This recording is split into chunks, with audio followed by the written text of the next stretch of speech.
بسم الله الرحمن الرحيم.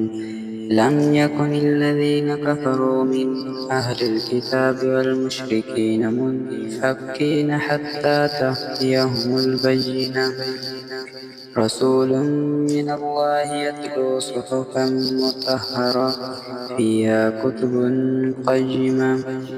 وما تفرق الذين أوتوا الكتاب إلا من بعد ما جاءتهم البينة، وما أمروا إلا ليعبدوا الله مخلصين له الدين حنفاء ويقيموا الصلاة ويؤتوا الزكاة وذلك دين القيمة.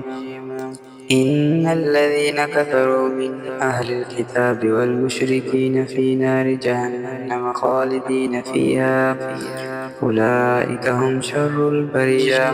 إن الذين آمنوا وعملوا الصالحات أولئك هم خير البرية.